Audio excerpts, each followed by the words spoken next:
Bismillahirrahmanirrahim. Assalamualaikum warahmatullahi wabarakatuh. Alhamdulillah alladzi bi ni'matihi tatimmus shalihat. Asyhadu an la ilaha illallah wa asyhadu anna Muhammadan abduhu wa rasuluhu la nabiyya ba'da, amma ba'du. Bapak Ibu yang dirahmati Allah Subhanahu wa taala, pagi hari ini kita lanjutkan kembali kajian Adabul Mufrad, adab pribadi. Tema kita hari ini yaitu tentang tetangga yang buruk. Nah, kemarin kita bahas tentang tetangga. Pembahasan kemarin, tetangga itu jaraknya berapa? 40, muka belakang, kiri, kanan. Nah, sekarang tambah atas, bawah, itu tetangga. Nah, jadi kita belajar buku kitab ini, kitab adab ya, kitab adab tulisan Imam Al-Bukhari. Kemarin saya sudah sampaikan, sebenarnya saya takut ini nyampe ini gitu. Apa? Saya pun duduk di sini, tetangga. Tetangga. Tapi karena ini adalah buku, maka kita harus sampaikan tentang tema ini. Nah, kemarin cerita-cerita tentang tetangga kemarin, dan ini pertemuan kedua. Kemarin mode tetangga. Kemudian Rasulullah SAW selalu diingatkan oleh Jibril setelah selesai menyampaikan wahyu. Karena selesai itu Muhammad tentang wahyu. Tapi aku ingatkan sama kamu, kamu tetangga kamu bagaimana? Kamu udah kasih makan? Selalu gitu. Tetangga kamu udah jenguk? Tetangga kamu gimana? Udah kamu perhatikan? Tetangga kamu gimana? Nah gitu. Dia selalu gitu, ditanyain terus. Maka kata Nabi SAW, jangan-jangan nanti turun ayat Al-Quran, tetangga ini boleh mendapat warisan. Saking ini banget, saking diapain Pak? Diwanti-wanti, sama kayak gitu kan, berbakti kepada orang tua, kemudian mendidik anak, kemudian bersilaturahim kepada kerabat. Ini juga diwanti-wanti. Berarti tetangga ini adalah sesuatu akhlak yang penting sekali kita lakukan dengan kebaikan kepada tetangga. Selalu kayak gitu-gitu. Kata Nabi Muhammad SAW. Kemarin kita juga bahas tentang bahwa kalau seandainya punya, kalau kata Nabi, iza tabakhta faksir, iza makhta marokan faksir ma'aha. Kalau kamu memasak sesuatu, maka banyakkanlah kuahnya. Kayak gitu-gitu tetangga kan. Nah, ada gitu. Kuahnya aja dikasihnya, isinya nggak dikasih Pak. Ini karena hadis Nabi bilang kuahnya. Maksudnya apa pemahaman hadis itu? Saking nggak punyanya kita, nggak punya itu bukan berarti memang kuahnya aja nggak. Saking nggak punyanya kita, pokoknya kita harus berbagi dengan tetangga. Itu intinya Pak. Jadi jangan lupa salah paham hadis itu. Dia mengatakan kuahnya aja, betul-betul kuahnya dikasih, jangan begitu. Pak, kalau yang namanya ngasih, mana Pak? Kalau yang namanya ngasih, namanya ngasih. Kalau ngasih itu kan sesuatu yang kita sayangi, itu namanya juga ngasih, ya Pak ya. Tapi kalau sesuatu yang akan terbuang, itu bukan ngasih namanya, itu buang sampah. Banyak kita tetangga begitu Pak, udah mau terbuang, udah mau basi, daripada basi kasih sama dia. Itu namanya buang sampah, itu namanya. Ini ceritanya bukan buang sampah, ceritanya Bapak memberi. Kalau memberi itu gimana Pak? Yang baik, yang disenangi. Takutnya nanti apa? Kalau kita aja nggak senang dengan itu, terus kita kasih ke orang lain, nanti orang itu tersinggung. Ini udah mau terbuang, baru dikasih sama saya tadi kan? Tersinggung dia nanti. Dikiranya di rumahnya adalah tong sampah. Begitu teori dalam memberi itu. Kalau memberi itu Pak, memang kita sudah niatkan untuk beri. Dari hadis itu mengatakan bahwa kalau kamu masak maka lebihkanlah apanya Pak? Buahnya. Artinya saking tidak adanya kita memiliki apa-apa, maka Pokoknya memberi, tetangga itu sama memberi. Karena Nabi mengatakan apa? Nabi SAW mengatakan tahabu.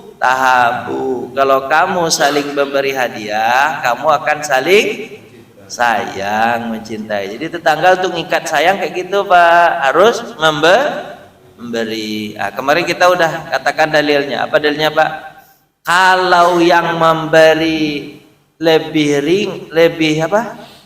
rendah ekonominya, yang menerima lebih tinggi ekonominya, maka yang menerima wajib untuk membalas. Secara ekonomi kan ketahuan tuh ya, ketahuan. Kita rasa-rasa lah kan ketahuan tuh, ya kan? Yang mendapatkan itu ekonominya lebih tinggi daripada yang memberi, maka yang menerima harus wajib membayar, wajib membalas. Tapi kalau yang menerima itu ekonominya rendah dibandingkan yang memberi, maka yang menerima sunnah saja untuk membalas. Kemarin kita udah bahas tentang banyak banget tentang model-model bertetangga. Kenapa?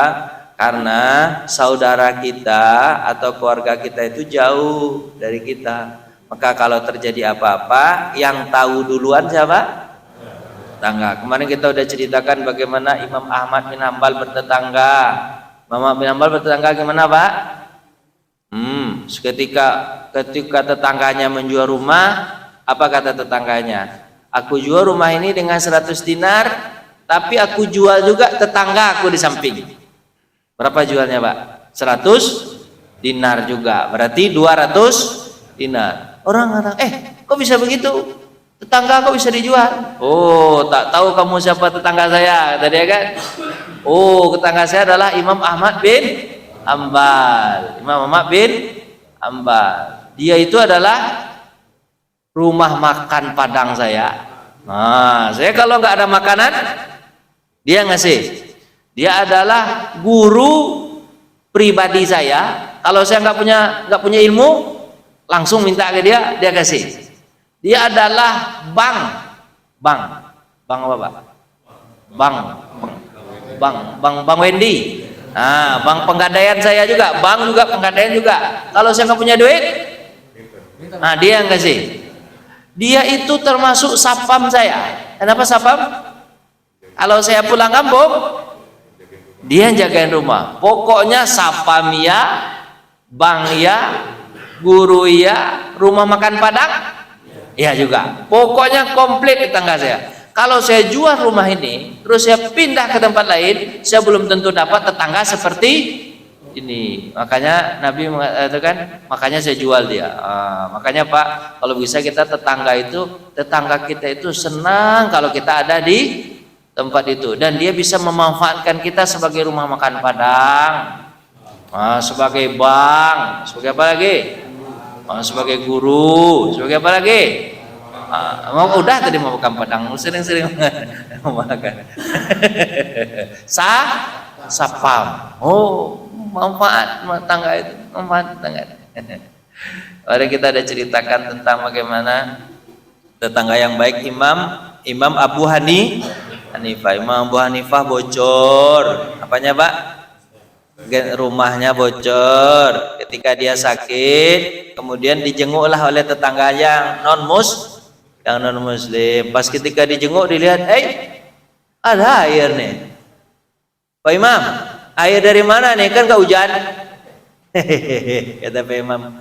Padahal Imam Hanifah kaya Pak. Jadi kaya dia. Air mana tuh Pak Imam? Kata Pak Imam. Bukankah itu dari air rumah saya lantai 2? Jadi ternyata lantai 2 dia Pak, rumahnya Pak. Dia lantai 2 rumah dia. Terus kan rumah orang dulu nggak sebagus ini, nggak pakai sika dulu. Sika, saya tahu dia sika. Dikasih sika dulu biar nggak bocor kan. Entah bocor sampai. Bukankah itu kamar mandi saya tuh Pak Imam? Iya. Air itu berarti air kamar mandi saya? Iya. Masya Allah. Pak Imam, itu udah berapa lama bocornya itu? Semenjak kita tinggal di sini. Udah berapa lama Pak Imam? 20 tahun. 20 tahun dia diam aja. Kita jangan kan begitu. 2 hari aja udah bocor komplain kita. Tetangga, mana nih rumah kamu bocor, pas saya pergi ikut juga kan gitu jadi. Begitu buat tetangga. Panjang cerita kemarin Pak ya, nggak usah diulang panjang lagi Pak ya. Langsung aja ke Pak, tema baru kita Pak, tetangga yang buruk. Jangan jadi tetangga yang buruk. Pak, supaya Bapak tidak mendapatkan tetangga yang buruk, Nabi mengajarkan doa. Apakah doa? Hadis dari Abu Hurairah, an Abi Hurairah radhiyallahu anhu qala. Doa yang diajarkan qala Rasulullah sallallahu alaihi wasallam. Jadi Pak, supaya enggak dapat tetangga yang buruk, Allahumma, ya Allah, inni a'udzubika, aku berlindung kepadamu, min jarisu, dari dapat tetangga yang buruk, min daril muqamah, kemudian dapat tempat tinggal yang tidak bagus. Fa inna jarid dunya yatahawwalu, sesungguhnya tetangga di dunia ini kalau bisa dirubah, artinya enggak cocok. Enggak bagus, enggak benar ya. Jadi Pak, apa doanya Pak? Ya Allah, jauhkan saya dari tetangga yang buruk, dari rumah yang buruk, dan kalau dapat mau tolong dirubah atau diganti. Itu doanya Pak. Sebab tetangga itu penting ya Pak ya. Kalau saya dapat tetangga buruk, aduh, rasa mau pindah aja kita dari rumah tuh. Mau pindah aja cepat Pak ya. Mau pindah aja kita dari rumah tuh. Ya Pak ya.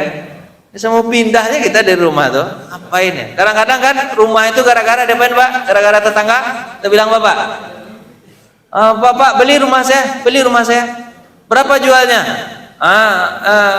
Setengah harga aja. Kenapa setengah harga aja? Sakit kepala saya. Kenapa? Tetangga itu sakit kepala saya. Saya bebek pindah aja di sini. Kan banyak gitu.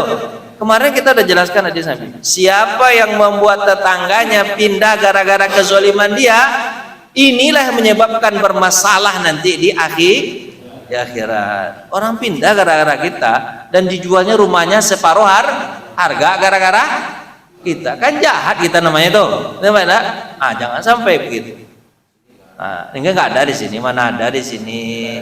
Di sini baik-baik, alhamdulillah, senang saya tinggal di sini, alhamdulillah. Mudah-mudahan bapak-bapak semuanya baik-baik semua, ya kan Pak ya, baik-baik semua, senyum-senyum semua, ya Pak ya, senyum baik-baik semua, ya Pak ya.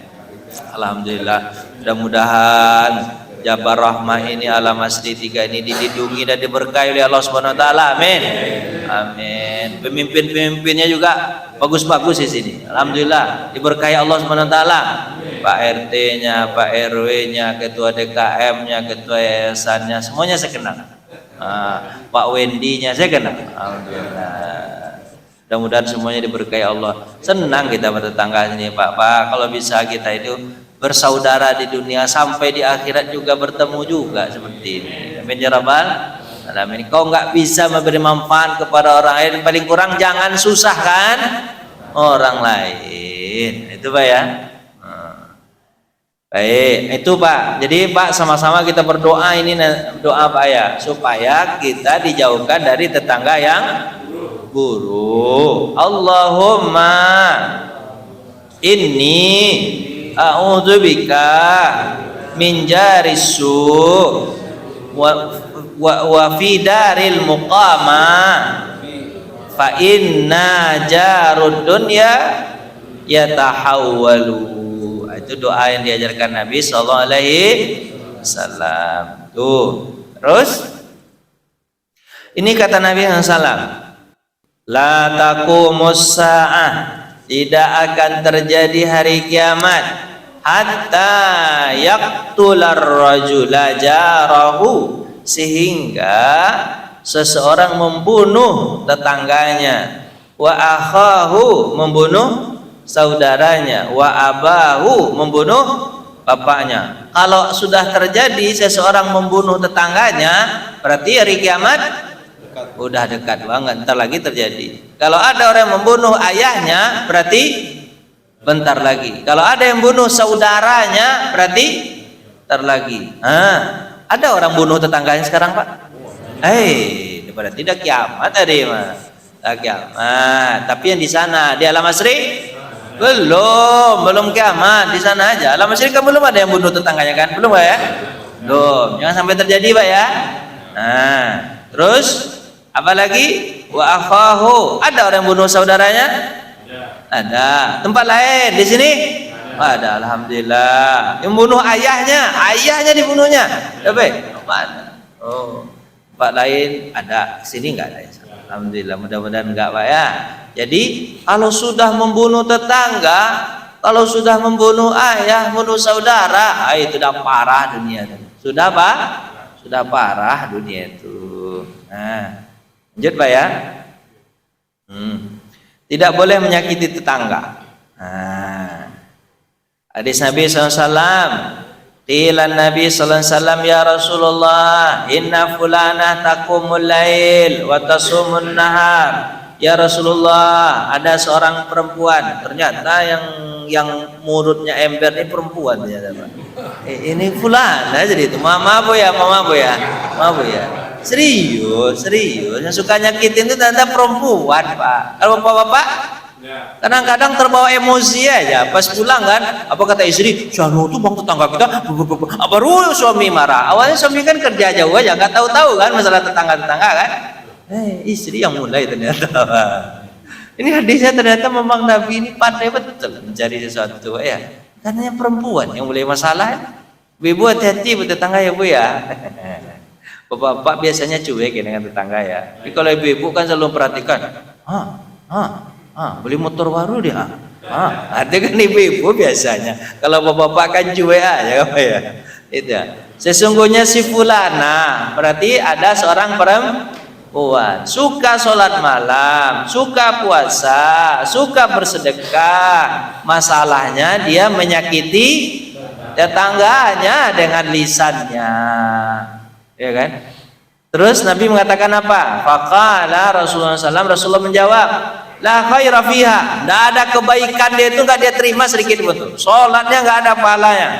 Walaupun berpahala habis. Puasanya, salat malamnya, sedekahnya, semuanya habis pahalanya. Kata Nabi SAW, kenapa? Anak menyakiti tetangga. La khaira fiha, enggak ada baik dia tuh, enggak ada orang baik itu. Dia min ahlin nar, kata Nabi. Dia penduduk neraka.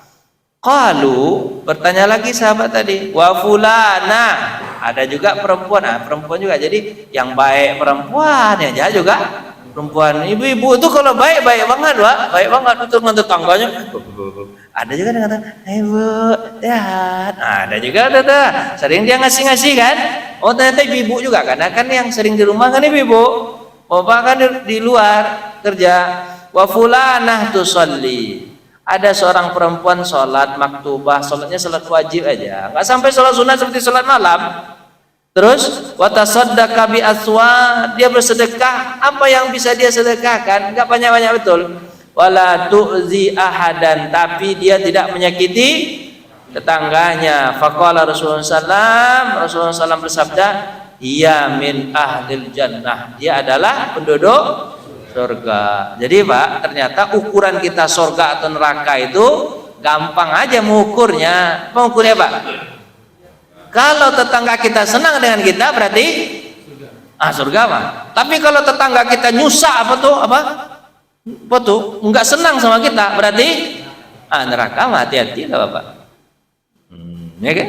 Kita dengan tetangga aja. Makanya kalau kita ingin mengukur kita penduduk surga, kita penduduk neraka, dengar saja bisik-bisik tetangga. Nah, itu ada judulnya nih itu ya. Apa bisik-bisik tetangga? Kata-kata tetangga, Bapak tuh orang baik. Alhamdulillah. Tapi jangan Bapak tanya langsung sama dia. Menurut kamu saya ini orang baik Pak? Pasti dia jawab, iya baik Pak. Tadi kan. Coba kalau kita dia katakan baik, masalah ada deh. Didengar-dengar aja dari jauh-jauh. Dengar aja jauh. Tapi kalau kata dia, kalau pas kita lewat orang tuh langsung berbisik kan, mulutnya di monyong-monyong aja. Wah, itu suka minjam duit gak dibalik-balikkan. Begitu tadi, aduh neraka itu. Kalau sudah main mulut orang tuh main mata orang. Ada orang kan, masalah. masalah. Masalah. Jadi jangan sampai begitu Pak ya. Nah, sampai nyakitin.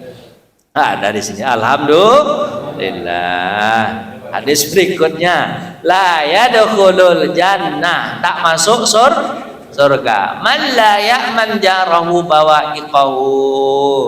Kalau tak aman tetangganya gara-gara perbuatannya, dari lisannya, dari tangannya, gak aman orang, gak senang orang. Kalau dia ada, maka tidak masuk surga.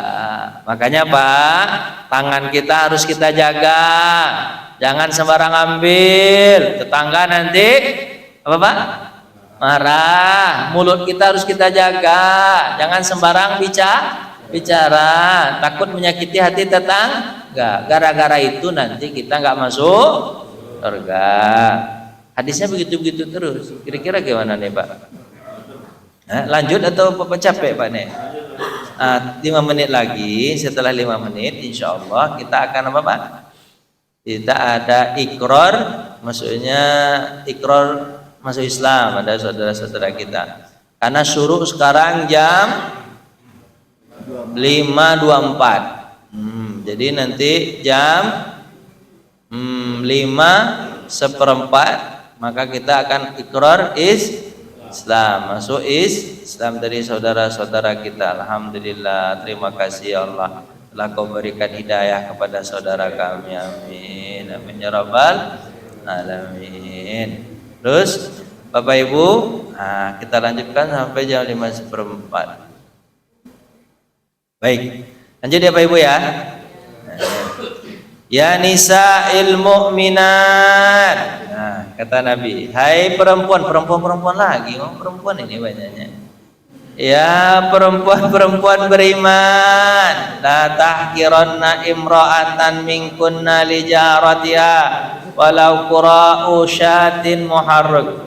Janganlah kalian remehkan tetangga kalian walaupun dia hanya bisa memberi kepada kalian kuku kambing. Jadi kambing itu Pak, kan yang paha ke atas kan biasanya kita kalau lutut ke bawah itu apa namanya Pak? Betis. Bukan betis? Iya betis ya. Betis kan tengkelik. Dikit aja kan itunya kan. Biasanya nggak guna betul sama orang. Tapi kalau kaki kerbau sapi kan berguna, orang jadi tunjang kan. Tapi kalau kaki kambing itu dibuang orang biasanya kan. Apalah guna itu kan? Hah?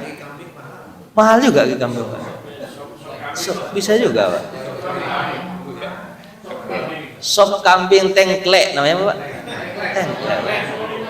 Tengkelek. Tengkelek itu sandal tuh. Tempel ya.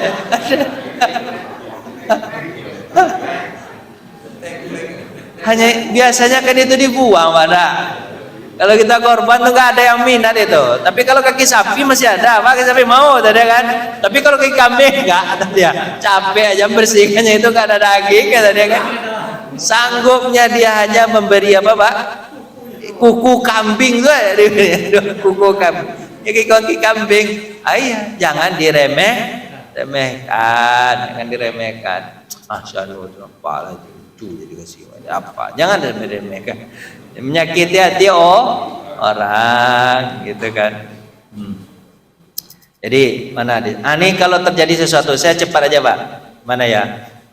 Di hadisnya Pak, pengaduan tetangga. Jadi gini Pak ya, Pak, ini cara Nabi SAW kalau Bapak bermasalah dengan tetangga. Baca hadis yang panjang sekali. Qala rajulan li Rasulullah SAW yu'zini. Rasulullah SAW bertanya, Rasulullah ditanya, apa tuh? Qala Rasulullah SAW, ya Rasulullah, tetanggaku menyakitiku. Faqala intalik fakhrut mata'aka ila tariq. Pertama kan, tetanggaku menyakitiku, sabar kata Nabi. Tetanggaku menyakitiku, sabar. Habis sudah berapa kali ya tetap aja dia jahat sama aku, gimana ini ya Rasulullah? Kata Nabi apa? Keluarkan barang-barangmu, taruh di jalan. Keluarkan, kemudian fantarik fakrut mata'aka, keluarkan barang-barang taruh di jalan. Fajtama'an nasu alaih. Kemudian nanti agar orang-orang berkumpul. Faqalu ma sya'nuk? Apa yang terjadi? Kenapa kau keluarkan barang-barangmu? Qala li jaran yu'zini.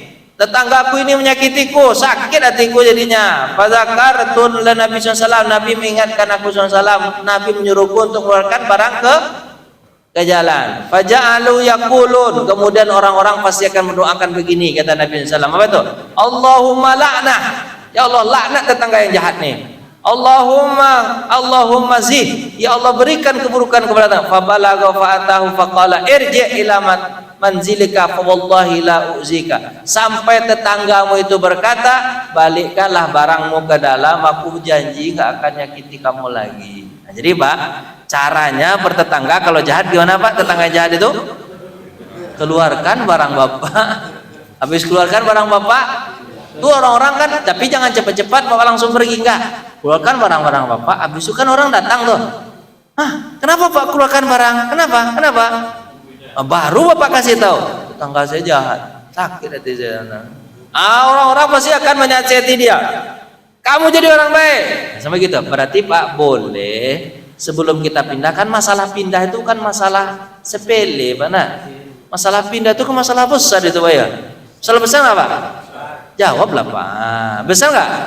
Besar, banyak perhitungannya itu. Pindah-pindah itu aja kita nggak salah duit habis 3 juta, 5 juta selesai Pak.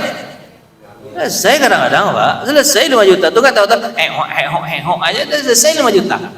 Kan masalah pindah itu nyewa ini nyewa itu segala macam Pak ya. Jadi sebelum pindah itu berarti kita boleh istilahnya Pak mendemo tetangga. Demo kan biasanya kan keluarkan barang-barang kita. Atau mungkin Bapak ngadu dulu ke PRT, ke PRW, tolong diislahkan, tolong dinasihati tetangga ini. Gimana? Udah nyusahin betul, boleh digituin Pak dulu Pak, sebelum Pak pindah. Itu yang disarankan sama Nabi SAW. Dikasih tahu ke orang lain bahwa ini tetangga jahat, sampai dia nanti apa Pak? Sadar bahwa dia adalah jahat. Kemudian dia berkata, ya udah baliklah barangmu, taruhlah barangmu lagi, taruhlah apa Pak? Saya baik, gitu kan. Sampai begitu teorinya Pak. Bapak nggak boleh ya teorinya dengan tetangga, karena tetangga jahat terus Bapak pukul, Bapak bunuh, nggak boleh. Membunuh nggak boleh, memukul nggak boleh, menyakiti dengan mulut pun nggak boleh. Tapi mengadu boleh, ngadu sama Pak RT, ngadu sama Pak RW, ngadu sama tetangga lain. Mana caranya? Bukan tetangganya ya tebelah. Ada jawaban. Ada Pak RW yang lebih mantap. Ngadu sama yang lebih tinggi. Udah waktu saya habis Pak. Saya takut bahas ini panjang-panjang. Takut ya, kena saya nanti. Tapi nggak kena kan Pak ya, aman kan saya? Masih boleh saya tinggal di sini Pak? Serius? Mbak saya pindah aja nih ya. Ayo kawan pindah aja. Pak Wendy ini orang nggak ada yang tahu. Wendy diam aja lah dulu. Surprise. Mudah-mudahan saya jadi tetangga yang baik buat Bapak. Amin ya Rabbal alamin. Baik, kita lewat dari 4 menit ini. Teorinya saudara kita gimana caranya Pak? Boleh kita tolong saudara kita duduk di depan sini? Gimana Pak Diki? Kita tutup dulu ini Pak ya.